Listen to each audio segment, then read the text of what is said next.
How's it going, guys? Today we're going to be covering camera settings and everything you should know about them. Also, before the video started, I just wanted to give a shout out to you guys. Thank you guys for the recent support in my last video. I really appreciate it. The video was uploaded about a day ago, 24 hours ago, and it's already over 200 views, which I know isn't a lot, but it's much better than my other videos, and I really appreciate the support, guys. Also, if you're new and like these tutorials and you find them helpful, make sure to subscribe and maybe leave a like. It really helps me out. Other than that, let's get into the video. So I am going to be showing you guys some gameplay with my camera settings, and I'm also going to throw my camera settings up on the screen. If you guys would like to copy mine, you can.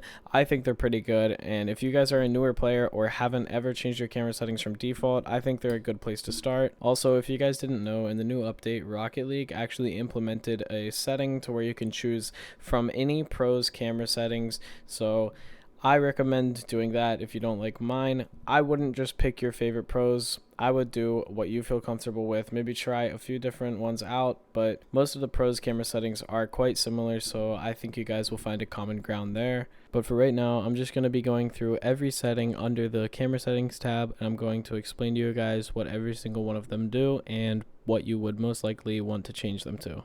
So starting out at the top of the list, we have the FOV or field of view. Now I'm going to be putting up on the screen right now a list of pro players, and I can tell you guys right now that about 90% of the pros all use 110 FOV. I'm going to show you guys a clip of a lower FOV compared to 110 and basically tell you why 110 is better. Now this is probably obvious to most of you guys, but a higher FOV like 110 can easily improve your vision of the field width-wise and height-wise. You guys will be able to see more on the field. You'll be able to see the ball a lot easier when you're not in ball cam and everything like that. So 110 is probably the most ideal option for FOV. Now under FOV, we have the next setting, which is camera distance. Now camera distance is the actual range your camera is from your car itself. And just like the FOV, about 90% of the pros all use distance 270 or 280. I personally use distance 270 as I find it to be looking the best, and I think it is probably the best distance.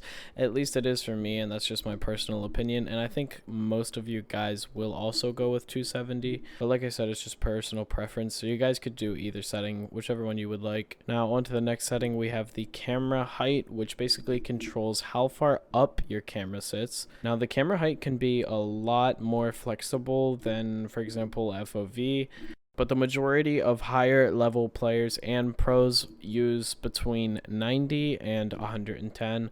Me personally, I have mine at 120. I've played that forever, and I kind of like my camera up a little higher, so that's what I play with. You guys can pick anything from 90 to 110, 120, anywhere from there.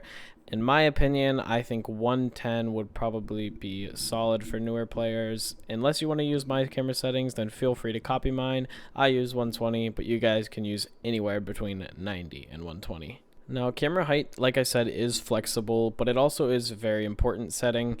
It basically gives you the ability to judge the depth of the field, and if your camera height is too low, then you're basically going to be focused on your car, and if it's too high, all you're going to see is the field and not your car. So that's why I would stay anywhere in the range of 90 and 120. Now for the next camera setting, we have the camera angle. Now the camera angle is pretty important. It kind of goes hand in hand with the height, as it pretty much just adjusts how far up you're looking and how far down. And the majority of pros seem to pick between -3 and -5. Now just for a reference, -5 would be a better camera setting if you need to get better at flicks or you have trouble with flicks, because -5 will allow you to see over the ball and see what's in front of you, whereas -3 will be lowered down, so you'll be looking more at the ball and can't see as well. Now on to the next setting, which is camera stiffness. Basically, camera stiffness just controls how much your camera will move when speeding up or slowing down. Now, this setting pretty much comes down to personal preference, and since it comes down to personal preference, I don't have a lot to say about it. Most pros stick between 0.4 and 0.6, so I think anywhere between there or one of those will do you just fine. Like I said, it's just personal preference on this setting. I personally use 0.5, but you guys can find what you're comfortable with. So now we're on to the last two settings of the video, which are swivel speed and transition speed. Now for transition speed, most pros use between 1.0 and 2.0. And basically, transition speed is how fast you turn into ball cam and how fast you come out of ball cam. It just is a preference pretty much. You guys can play around with it. Anywhere in there will be fine, I think, whatever you guys choose. So I can't really give you guys a recommendation for that one. Me personally, for transition speed, I'm kind of sitting about midway through the bunch and I use 1.40. But like I said, this one basically just comes down to personal preference. And lastly, we have swivel speed, which basically just controls how fast you move your camera around with your right stick. Now this one also is personal preference, but most pro players use between 4 and 10.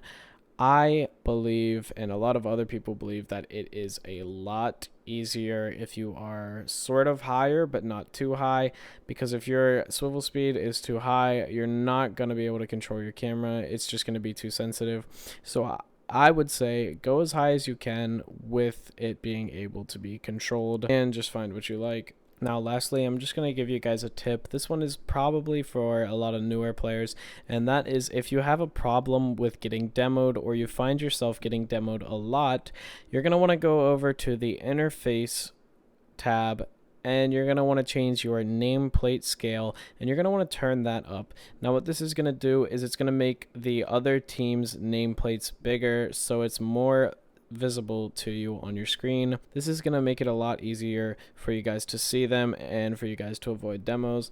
So guys, other than that, you guys have your camera settings. I hope this video helped a lot, and if it did, make sure to subscribe or hit that like button.